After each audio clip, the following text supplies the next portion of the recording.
Well, good morning, everybody. Glad to see we've still got plenty of people still up and alive and awake at this time of day.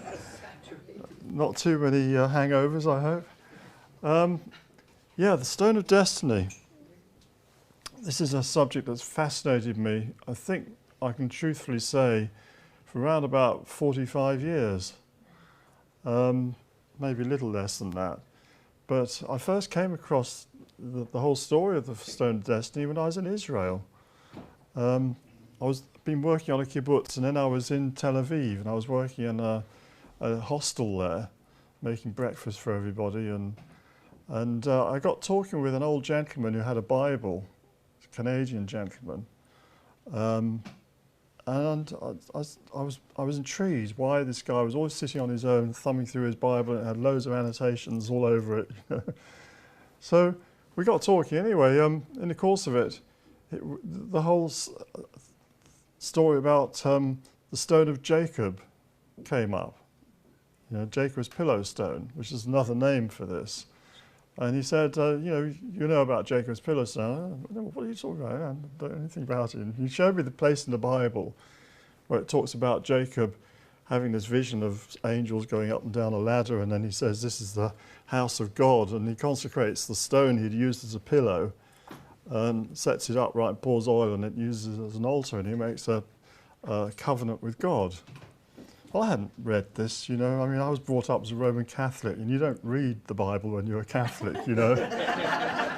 I mean, it's there on the shelf, you know, but you only hear about the bits they read out at Mass, you know. You don't really know that much about your Bible. So I actually sort of started reading the book of Genesis, and I read the rest of the Bible, actually. But and I was intrigued by this. And then when I went back to England, he told me that this is the coronation stone. You know, it's stuck under the throne in your own Westminster Abbey. So I went back and I had a look at this thing, and I was intrigued. And that sort of got me going. Not all the time. I mean, I was doing lots of other stuff as well, but it got me interested in this whole subject, and I discovered that there's actually far more to it than I think even this gentleman realised. And that's what we're going to be talking about today.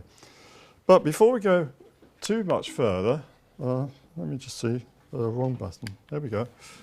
I just want you to see this picture. Julius Caesar visited Britain twice, in 55 and 54 BC, and he's the first person in antiquity to really write about Britain, which is a very mysterious country as far as the Romans were concerned at that time. It was outside the Roman Empire.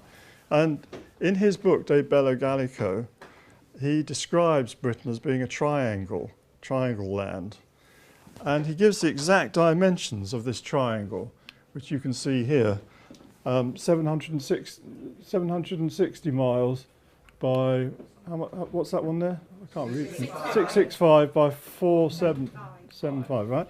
Now we'll be coming back to those measures later, but I just want to drop that in with you, this concept of Britain being the triangle land with those measures.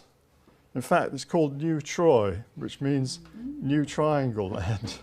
Yeah, the Troy, the original Troy, oh yeah, I've got these bits. He's got his information from the Druids, yeah? And he visited Britain then. So he got that information from the Druids, and they would surely have known about this stone, if it's as ancient as the legends claim. So I'll just leave that with you. We'll be coming back to that later. Now, this is the Stone of Destiny as it is today. It's called various things. Have I got other names for it? Yes. Jacob's pillow stone I've mentioned. But it's also known as the Stone of Scone, yeah, or Scone, or Scone, if you're English. Nothing to do with scones with cream tea, you know. It's a place near Perth, and that's where the kings of Scotland used to be crowned. But it's also known as Lia Fail, which is an interesting word because it's the same if you read it backwards. That's called a palindrome, I think, when you can read the same thing forwards and backwards. And that means the Stone of Destiny or Stone of Fate in Irish. And the legends have it that it was brought from Ireland to Britain.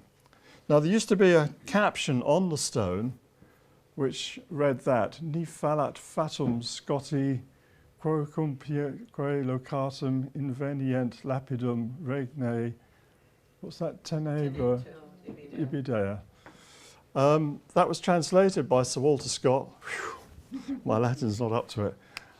Which means, unless the fates be faulty grown, and prophet's voice be vain, where air is found a sacred stone, the Scottish race shall reign. Yeah. Well, Sir Walter Scott perhaps had a vested interest in that, but anyway, this is the idea was that wherever this stone goes, the Scottish race will be ruling.